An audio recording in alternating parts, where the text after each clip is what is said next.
Oh, it must be dawn. Oh, I guess so. And we must be nearly there. Somewhere, out there in the dark, is Scotland.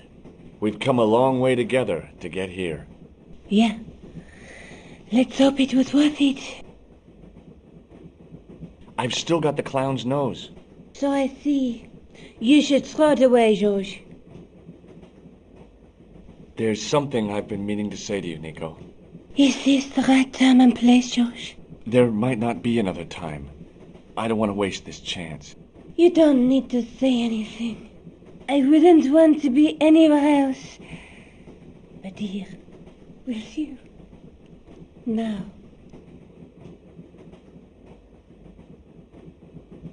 You're exhausted. Why don't you get some sleep? Sleep? At a time like this? Excited, huh?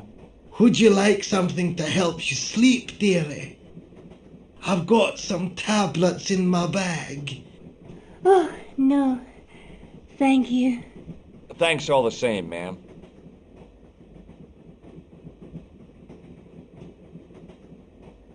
She was as beautiful as ever, but the shadows beneath her eyes marked the strain of the last few days. The old lady reminded me of my grandmother, except, of course, that this old lady was still alive. Pardon me? Yes, my dear. Do you know what time we're due in Stirling?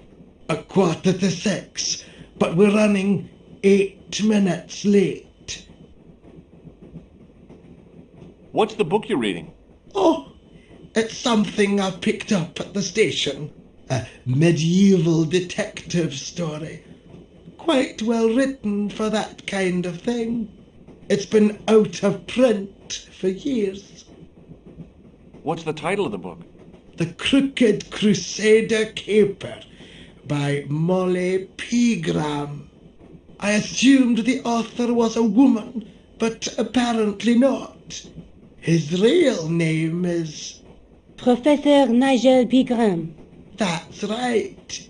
Do you know him? No, I never met him.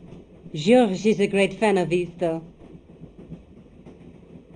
Do you know Stirling well? Yes, I do. Is that where you two lovebirds abound? Yeah, It's one of the places we thought we'd see on our holiday. Be sure to visit the castle, won't you?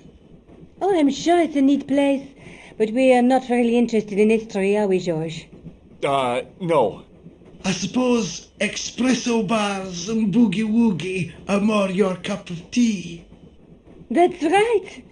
There's nothing George enjoys more than a good boogie. Is there a church called St. Ninian's at Stirling? Yes, there is. And I know why you're going there. You do? Of course I do. It's obvious you're in love. You're eloping, and they say romance is dead. Would you believe that this clown's nose led us to being on this train tonight? I would indeed. No, honestly, You would? Certainly. You have an honest face. Yep. That's a nose with a history, all right.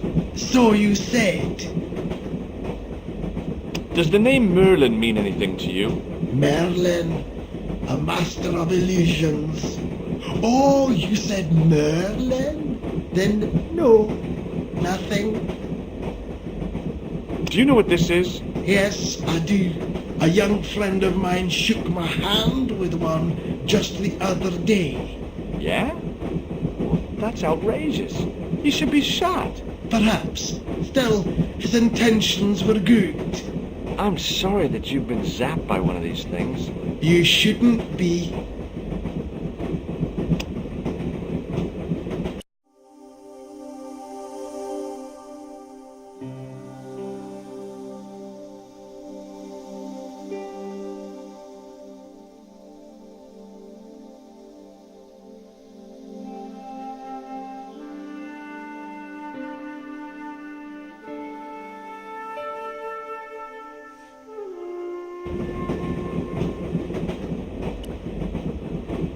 Where are you going, George? Do I need to spell it out? Don't snap at me. If you're going to take a leak, why don't you say so? Okay, I'm going to take a leak. L-E-A-K. Tickets, please. Oh, hi. That's a standard full-price peak return. Don't you have a senior citizen's rail card? I rarely travel by train. My ticket is perfectly valid, is it not? Well, yeah, but you could have saved up to a third of the cost. I do not need to indulge in puffling thriftiness. Blimey, you're a funny old bird and no mistake. Tickets, please, sir. Here.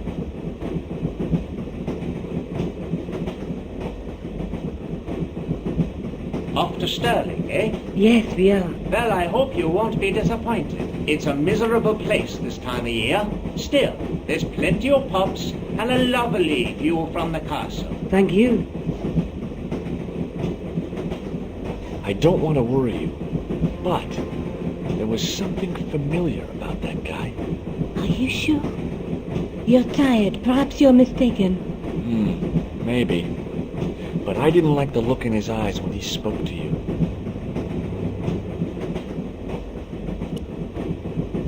Can't you sit still, George? I need to go to the John. While you're there, check out the buffet car, George. Unthinkable though it is, I am hungry enough to eat English food. Okay.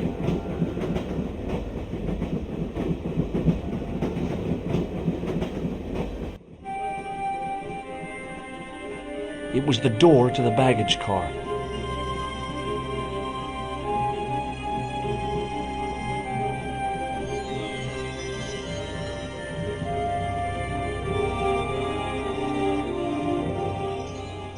All I could see of the man's face was a massive purple bruise around his eye. It was a strange contrast with his flaming red hair, which stuck out in stiff, greasy tufts. I didn't want to wake him.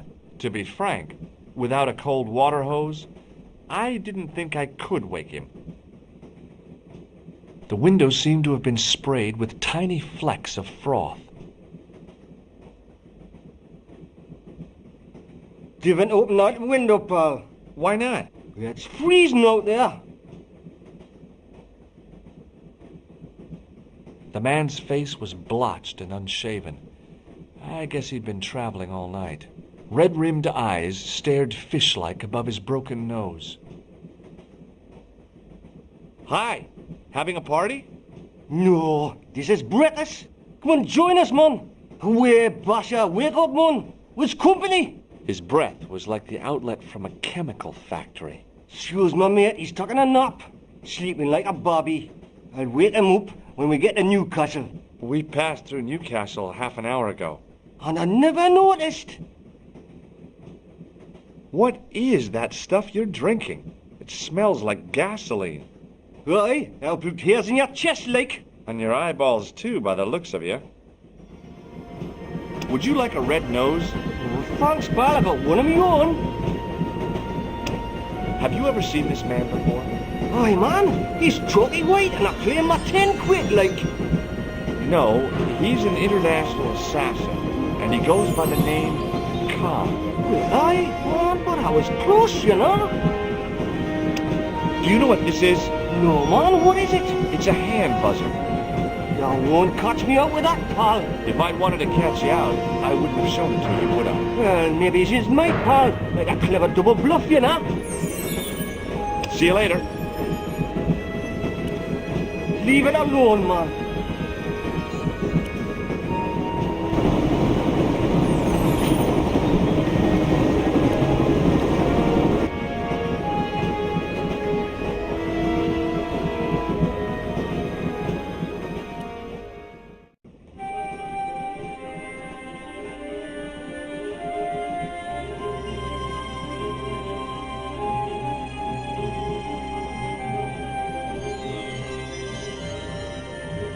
It was the door to a sleeping compartment.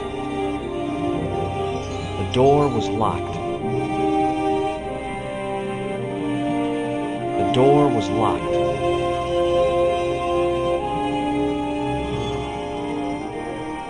Oh, no. That gangster creep from the hotel, Guido. Well, he didn't scare me.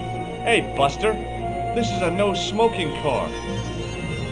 Okay, maybe he did scare me. It got worse. I suddenly realized who the conductor had reminded me of. Eklund, Marquet's murderer. Guido looked like a weasel in a cheap suit. He also looked like the kind of man who wouldn't lose much sleep over murder. Guido was still looking pretty menacing. I really didn't want to shoot the breeze with this guy.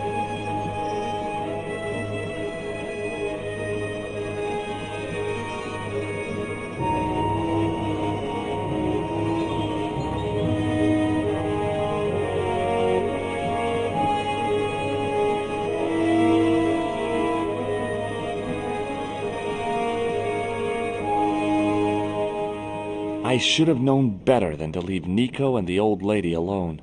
Suddenly, the sword of Baphomet took second place to finding the girl I loved.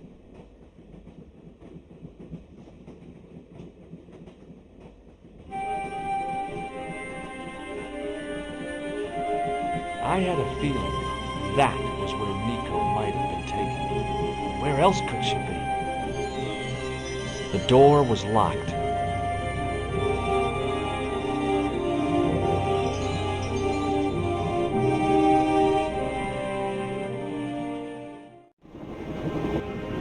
Hey, buddy. Did you see what happened to the young woman in the next compartment? No, Paul, have you lost her, like? She's disappeared. The old lady, too. I think they're in trouble. Oh, yeah, man, an old lady, too? Yeah. You gotta help me. Maybe they went to the toilet, like? I don't think so. They never go on their own. Always in pairs, you know? No, she's been abducted, I'm sure. I've got to go look for her. What's stopping us, pal? The conductor. He's not what he seems. You want to avoid him, like? That's about it, yeah. No problem. Listen, I need your help. What's the matter? There's a guy on this train who's trying to kill me. Relax, man. You wouldn't try nothing with us in Basharia. We are veterans, like. So action at Breitlingsea. I don't recall the British Army being involved in a conflict in anywhere called Breitlingsea. Well, you just take it from me, pal. You're in safe hands. See you later.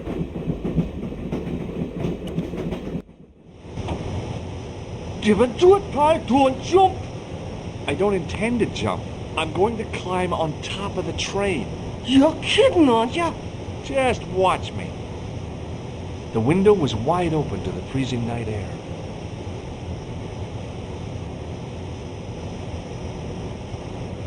Hold on now, pal. I'll give you a hand, like.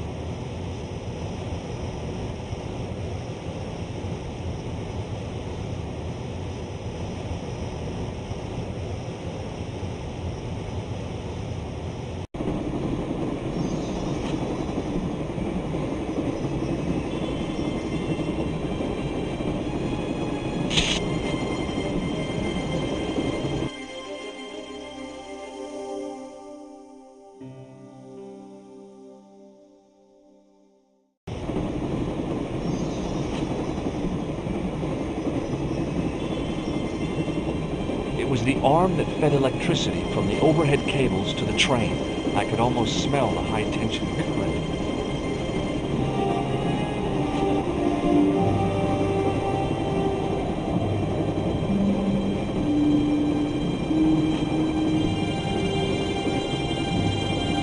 It was a sliding door in the side of the baggage car.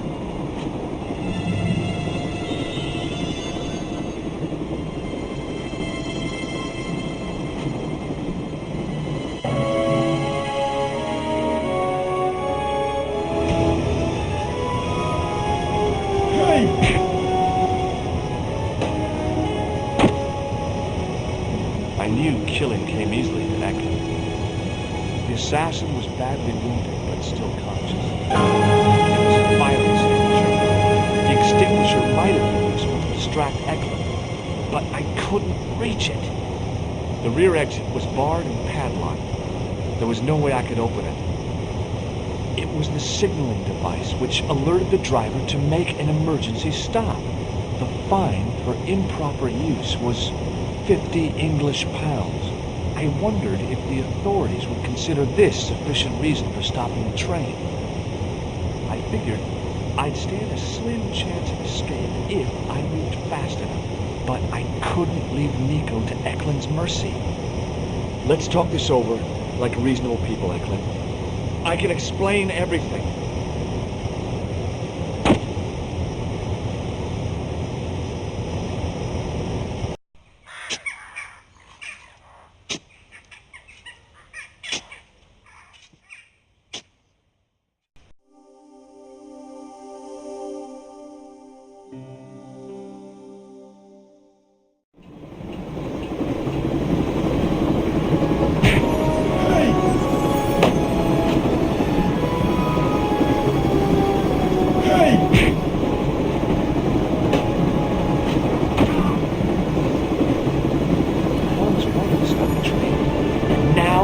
My chance.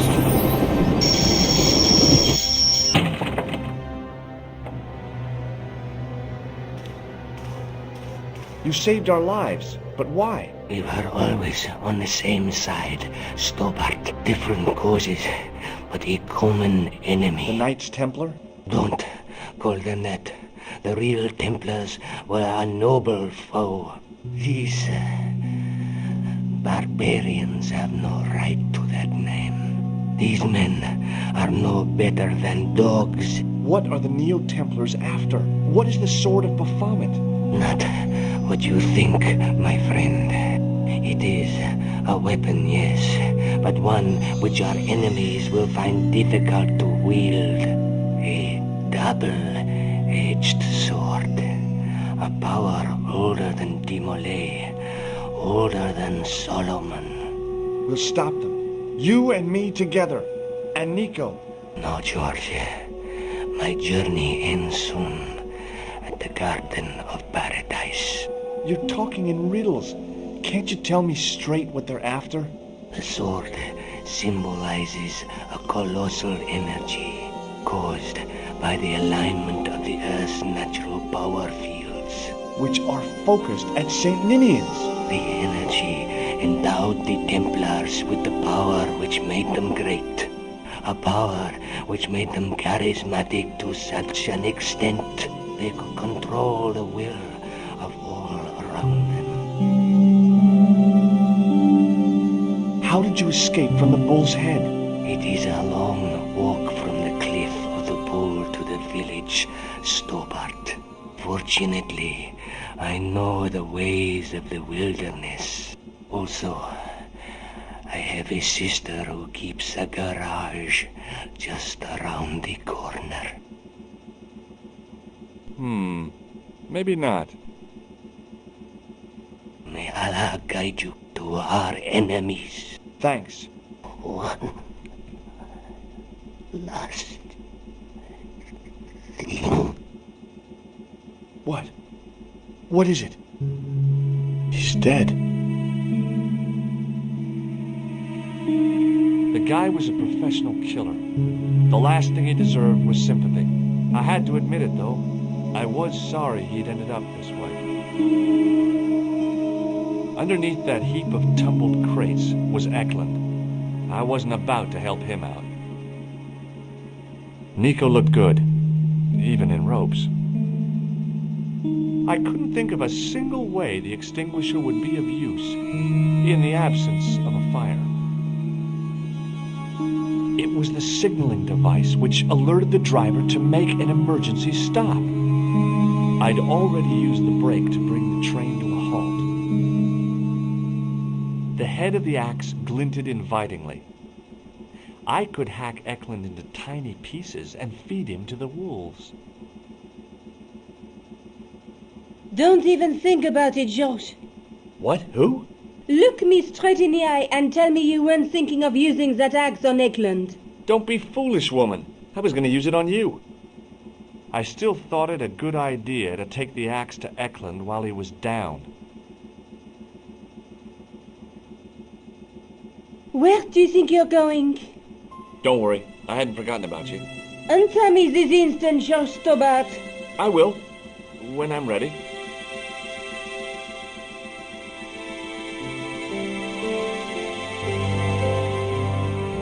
That's not fair, George. No. You took advantage while my hands were tied. When Eklund pointed that gun at me, I thought I was gonna die. I thought of all the things I'd never get to do, and kissing you was at the top of my list. George, Uh-huh. George, we've got to get off the train. Eklund could recover at any time. So what are we waiting for? Nico didn't look like somebody who'd just been tied up and threatened by a killer ticket inspector. Nico? What now? How you feeling? How would you feel if you'd been tied up and humiliated? Don't worry. Eklund isn't gonna cause any problems for a little while. I wasn't talking about Eklund. Oh, now listen. I don't want to talk about it. You took advantage of me, George Stobart. Well, what do you think about... George! We don't have time for that. Are you mad at me because of one little kiss? Little. You have a tongue like an horse. You're such a sweet talker, Nico.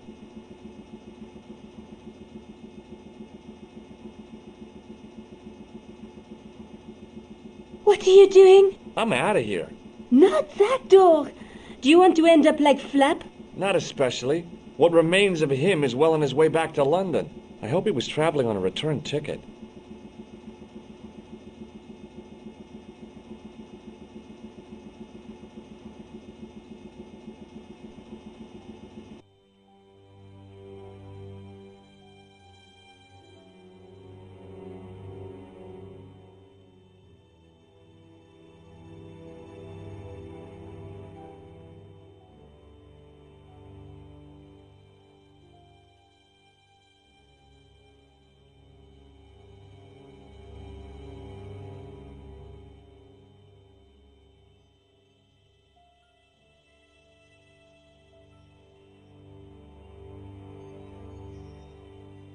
I'd feel happier if we had a gun or something. Khan gave me something.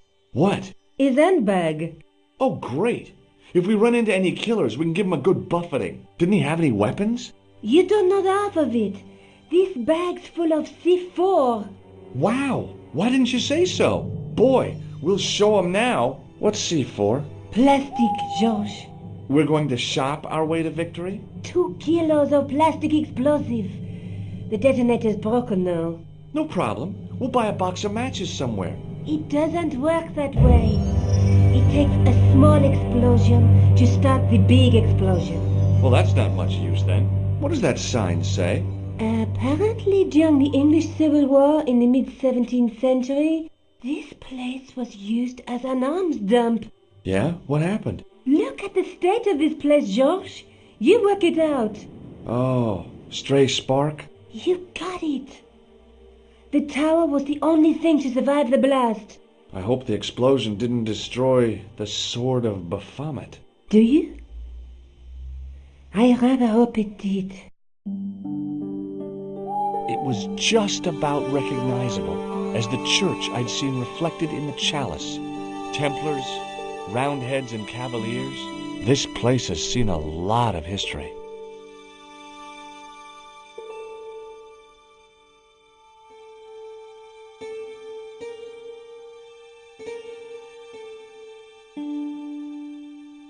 There were lots of graves, some as recent as late Victorian. It looked like the locals had carried on using this place as a cemetery long after the destruction of the church. I figured Scotland had had enough trouble with Burke and Hare without me trying my hand at grave robbing.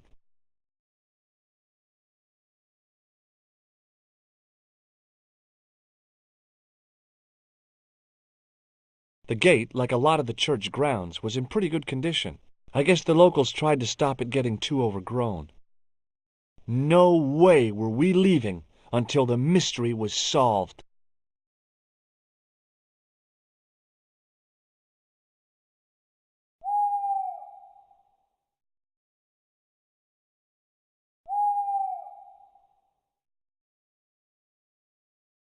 A large arch led into the tower.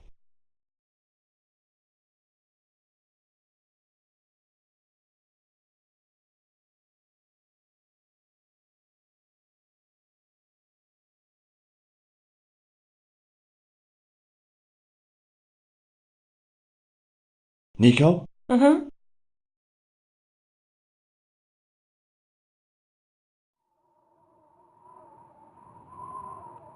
What are you doing? Committing this inscription to memory. Can you read it? No, What's the point of studying the inscription if you can't read it? because it could be important. A clue to whatever we're looking for, who knows? I might find someone in Stirling to translate it. We don't have time to go looking for a linguist. No? At least I am doing something positive. What language is that inscription written in? You're the languages student, you tell me. It looks like ancient Norse. Maybe. Perhaps it's in code. I don't think so. Norse code. Above the carved cross was an indecipherable inscription. For all I knew, it could have been scribed in Gaelic.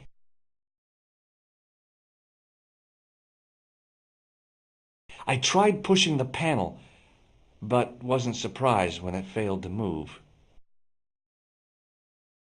It was a heap of stones and stuff which had tumbled down from the rafters.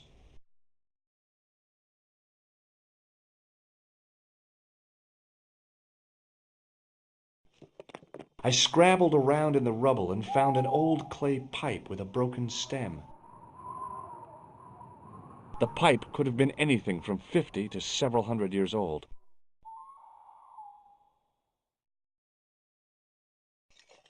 Under one of the stones, I found a metal coin which was green with age. It was an old coin.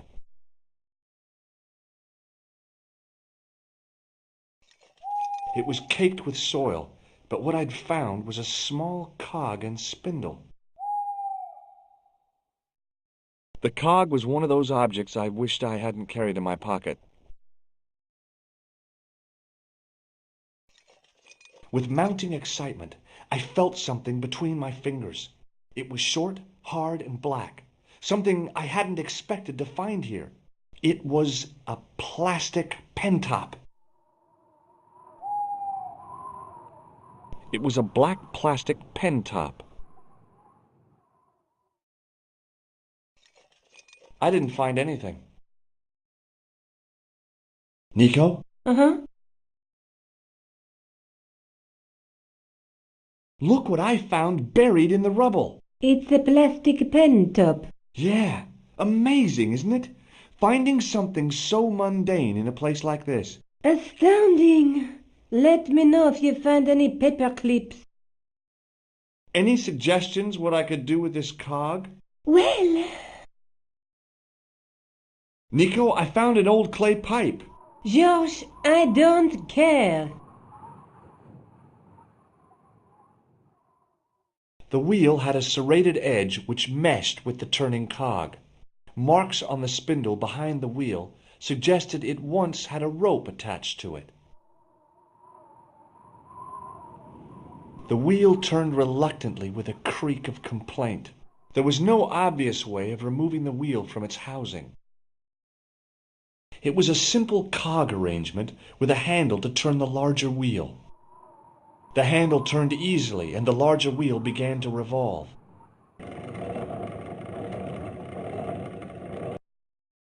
Damn! Then the handle came off in my hand. It was the handle from the church tower's winding mechanism. It had cog teeth mounted near its base. Without the handle, the small cog and spindle were seemingly useless. Now that the handle was gone, it was easy to remove the cog and spindle. The cog was mounted on a short, slim spindle. It was a support for the dismantled winding cog.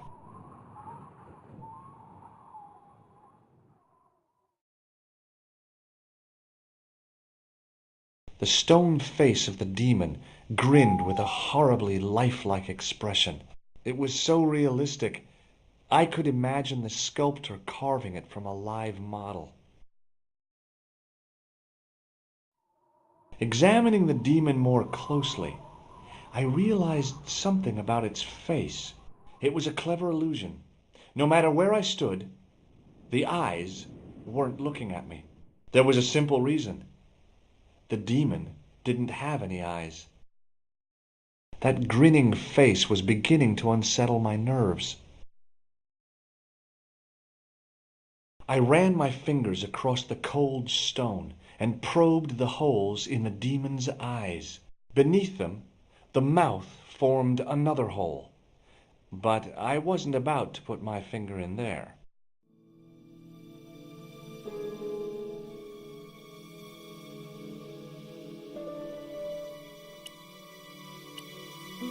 Sometimes the most childish gestures can have a cathartic effect. The transformation of the demon to a clown did just that for me.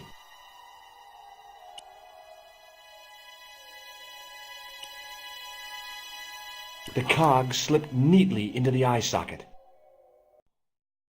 With one of his eyes in place, the demon looked even more disturbing than before.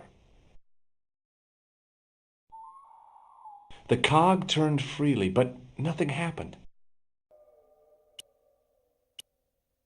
With a rasp of metal on stone, I eased the second eye into place. The demon's face was complete, and the effect chilled me to the bone. The medieval world must have been a fearsome place to inspire nightmares like this. I tried turning the cogs, but couldn't move them.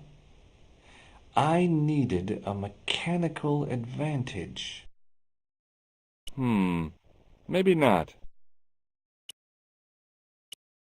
With the clay pipe in his mouth, he looked happy, homely, like somebody's granddaddy. What do you think you're doing, Josh? I wondered if there was a secret mechanism in the demon's mouth. Maybe you should show a little more respect. For a mythical medieval demon? Give me a break. Okay. Go right ahead. Meddle with forces you don't understand. Incur the demon's wrath and burn in hell. Just see if I care.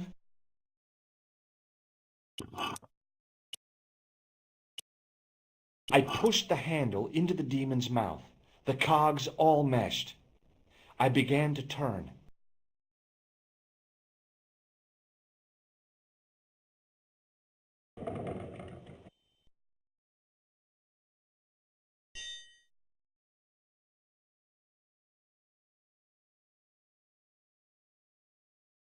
With the clay pipe in his mouth, he looked happy, homely, like somebody's granddaddy.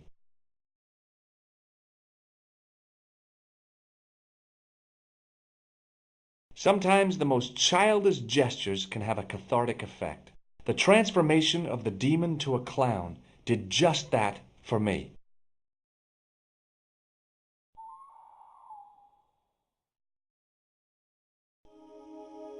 As soon as I saw the flickering torches, I realized the bogus Templars had beaten us to the sword. But where were they now? And why was it so quiet? No, George!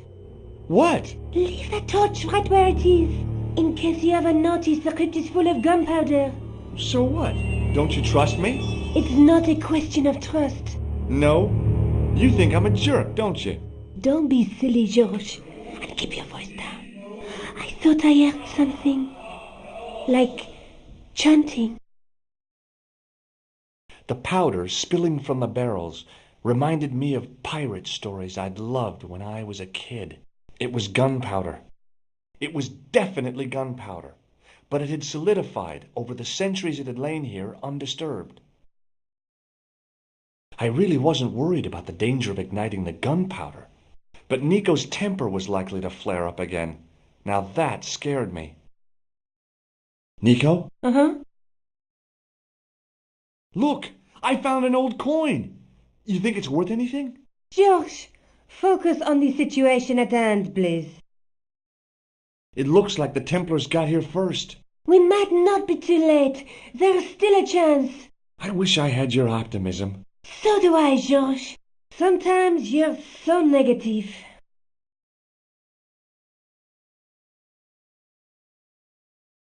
The torch burned with a sickly dim glow and a stench like fire and brimstone.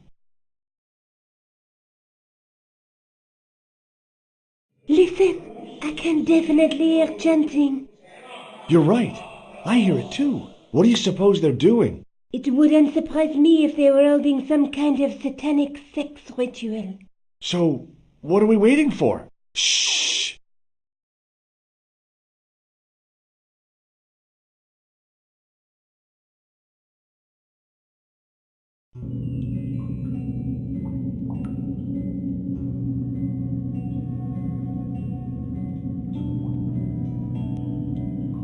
Will you look at that?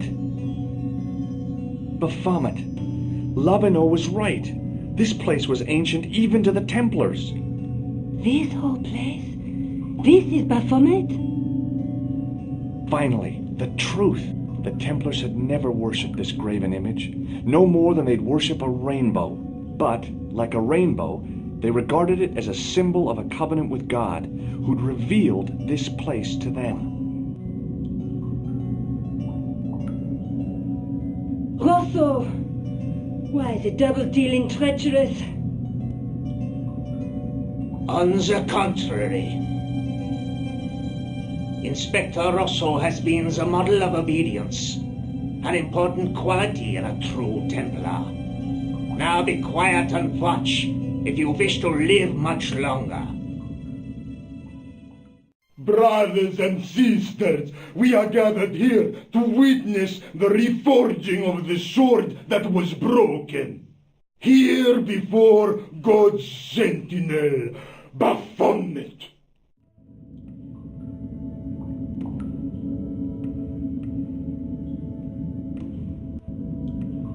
Grand Master and Knight of Baphomet, we salute and pledge our obedience to you.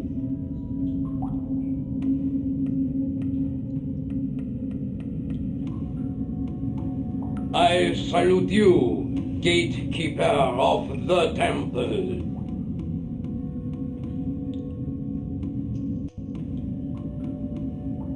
Seven centuries ago, our greatest weapon, the sword of Baphomet, was lost to us. Now we prepare to reforge it, to wield against new enemies. As the tired millennium dies, and this world looks for new leaders, we shall not fail. We shall lead the people to a new order, wherein all borders will dissolve. All will be united under the red cross of the Templars.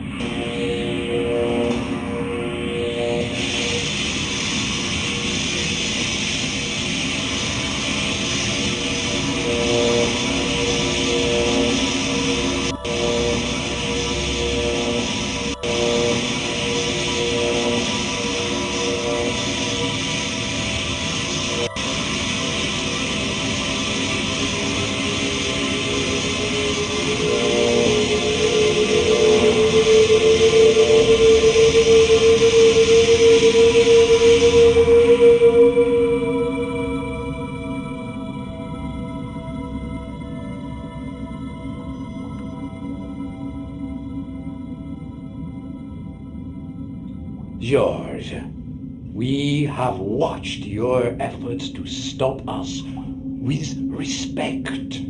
But surely you realize that you have been misled by our enemies. Both of us want a better world. Fortunately, no harm has been done. We need determined, resourceful men like you. Join us, George. Join us in true brotherhood. Yeah. True. Wait. Brothers? What about Marquet? What about Pegram and Klausner? You didn't look on them as brothers, only as failures. 3 men dead, and you don't give a damn. George, you know that sacrifices are necessary. Every great undertaking. Join you. I'll see you in hell first. Ah, George, I had great hopes for you. C'est la guerre. Eklund, kill him.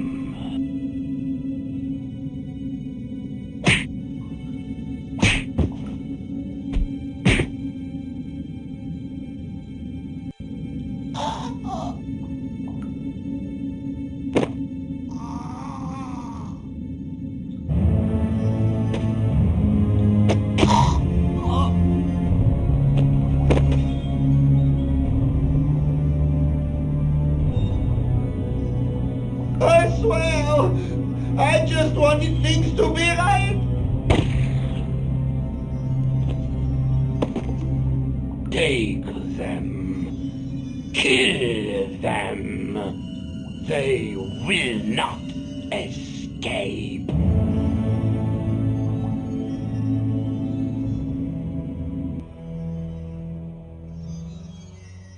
Well, well. If it isn't the great detective and his beautiful assistant, it's going to be a pleasure killing the pair of you. George, what are we going to do? Okay. Let me think. George!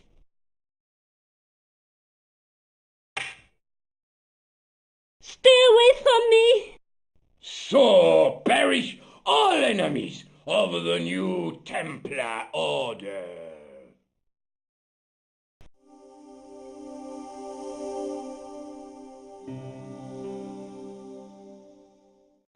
Well, well. If it isn't the great detective and his beautiful assistant, it's going to be a pleasure killing the pair of you. George, what are we going to do?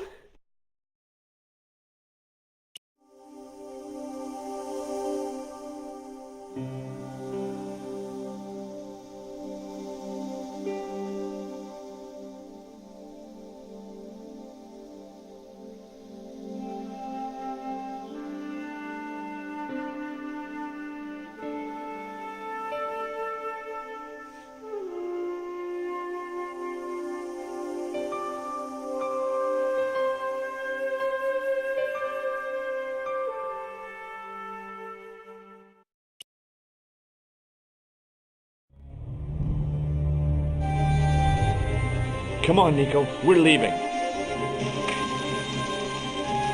You fools! You cannot escape us. Guido! Stop them. But master, the powder! That powder is from the English Civil War. You fool.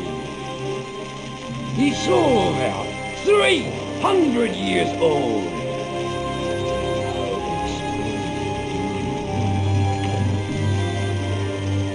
I thought it was all over, but Nico had one last trick up her sleeve. Or in her handbag, to be exact. A handbag full of plastic explosives. Maybe, but this stuff is brand new. Oh.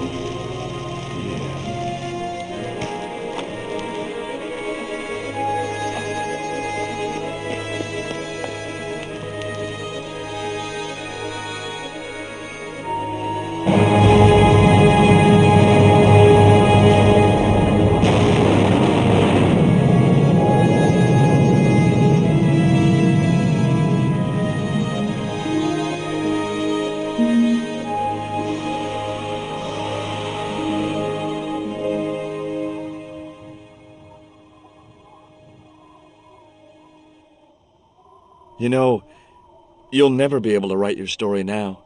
I don't care. I've got what I want. Huh? Just tell me one thing, George. Is our life together always going to be this crazy?